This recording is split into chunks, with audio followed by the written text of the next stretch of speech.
Alrighty, yo, what is going on, everybody? It's your boy, Mr. DDG94. You're back with another reaction video. Today, we're going to react to why hot sauce never made it to the league.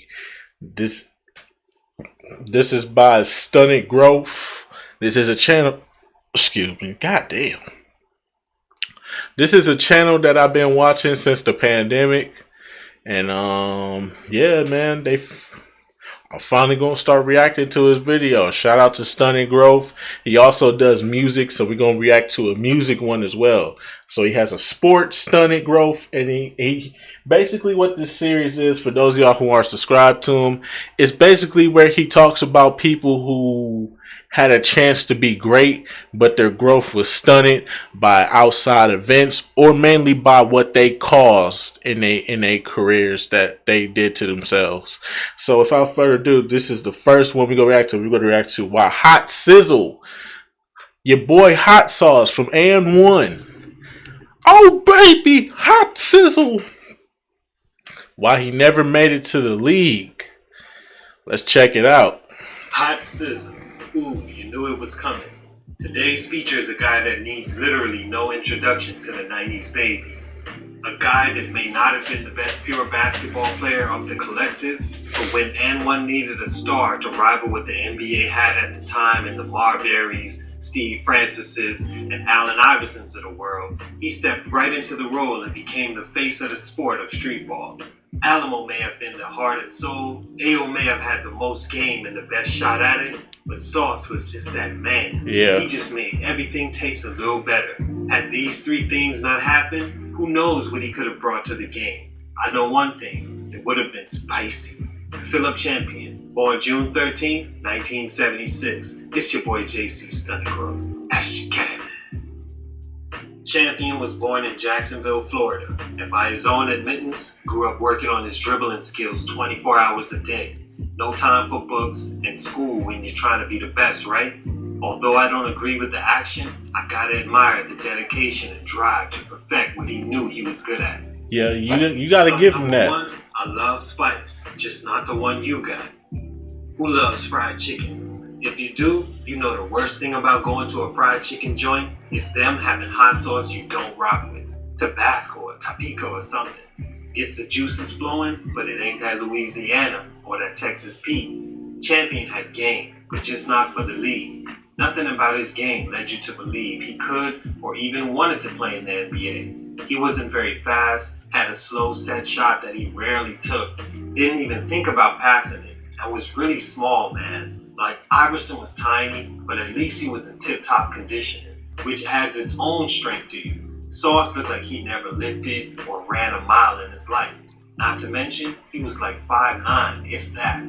Luckily for him, none of these things really mattered in the game he was about to be a star in. Actually, not much mattered in that game. A come as you are, leave when your time is up kind of situation. A league where you don't need any form of education or organized ball, no drug tests, no weight limits or discrepancies, nothing. Oh, and you could literally hold the ball as long as you wanted, traveled as much as you needed to get the move off, and perfect that one skill that you're best at. If you're a jumper, do that. Slash and wait for a guard to put it on the rim for you. If you have a charismatic handle, stick to that and perfect that skill. During the game, that's all you do. And when you've pulled off the perfect move, just toss the ball as far as you can. It don't even matter. Did you get the oohs and ahs? Cool. Good shit, my G. Sauce had the spice, just not an NBA type of talent, and I think he was cool with that. Stunt number 2, taking care of a good thing. A lot of times when you give a person something they weren't ready for, there's a great chance they mess things up. AND1 was one of the best basketball ideas ever. Although it was short-lived, we can't front on how much AND1 entertained the people. Yeah. These were street guys that were rejected from every other opportunity because they lacked more than just one skill. You take them off the streets and give them this newfound fame and a way to take care of their families. And that's why I say AND1 was the last hope for niggas to really make something of themselves. Once they took AND1 away, the drugs became more of a problem. Murder became more of a problem. That's when niggas started turning to rap. That's when niggas started turning to raps and gangs. Because that's all that was left. They took away the last thing. That was like and one.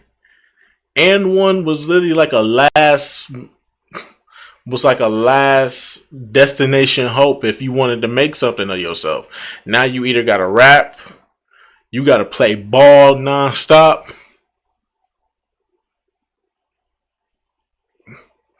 Some go to school, some go get a loan, some work a 9 to 5, but for majority of people they'd rather just sell drugs and gangbang all day.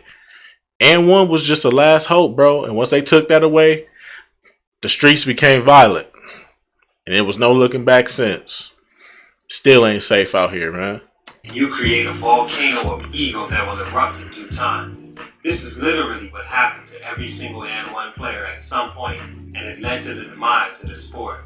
If you watched the episodes in the early 2000s, you'd see guys fighting and bickering all the time. It made for good dramatic pieces of TV and was pretty much encouraged for that simple fact, but it was slowly creating these players that were becoming bigger than the man next to them. That's never a good thought to enter your mind, and I think that was the reason everything came crashing down. The league was also very disorganized, coaches being just a loudmouth off the street that didn't know how to lead professional guys that make more and are more important than them. This would lead to competition off the court that just wasn't lasting for the brand. This affected Sauce too. Although he was a quiet guy, he was internally building an ego of his own. He knew he was a one of one. He knew he was the Allen Iverson of the band. He knew most people came to see him. I remember him coming to my city and everyone was talking about Hot Sauce. Nigga, I can't even tell you about the time they came to Milwaukee. They came to Milwaukee in 2006, shut the Bradley Center down, nigga. I'm talking about, nigga, I'm sitting court, like, nigga, I'm at courtside with all the kids and shit. This nigga Hot Sauce did some slick shit, threw it under the nigga legs, brought it back, threw it off the back of his head, dipped it off to Baby Shaq for an alley-oop.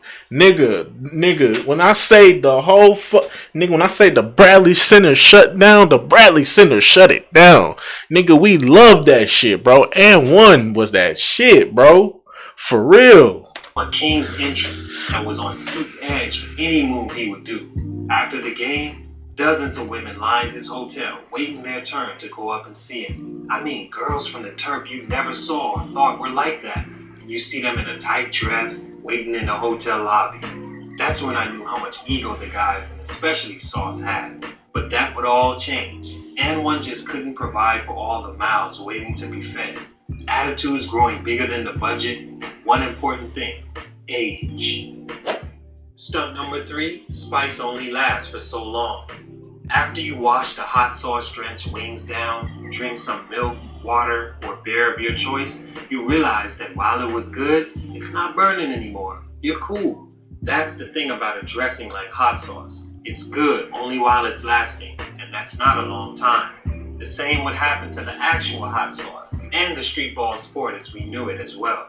By 2006, he played a big role in the movie Crossover, which depicted Champion as the rival to a guy setting up wagers on basketball games. By 2009, he would leave the AND1 mixtape tour and sign with an ABA team in attempts to keep his career going. AND1 died out and the sauce just wasn't spicy anymore. The taste of that authentic grassroots new thing bubbled, and everyone kind of passed or faded away. Champion would go on to perform on stages here and there and was a star and legend in his own right. He was unique in that he never seemed to care about making it to the league or college. Because look at what he's doing now. Either way he could. Look at what he's doing now. He worked for the Atlanta Hawks. That's a dope ass halftime show. You got to guard hot sauce for 60 seconds, and you can't let him score. If you strip him and you score, then you automatically win a prize. I like that. That's a dope ass concept. He ain't got to do shit. He a legend in his own right at the end of the day. But yeah, his growth was stunted though. And a star, he definitely was. He's affected the game in a huge way, and his name will also live on past his life. He's currently making his rounds across the country speaking to children about the game of basketball, training them, and just being a great mentor to the youth, which is always commendable. Street ball may be dead or dying out, but Champion can always say, at some point, I had the sauce everyone wanted. In his world, that's the Hall of Fame. It's your boy JC Stunning Growth. I'm out. Yeah, man. Yeah, his growth was definitely stunning, but he benefited off of that shit though. So he's still making bank off it. He's still making bank off his name. His name still means something. Him and Professor, them the only two that's really banking off their success from AND1. Really, we ain't seen AO in a long time. We ain't seen Main Event. We ain't seen Baby Shaq. We ain't seen Air Up There. We ain't seen none of these dudes since.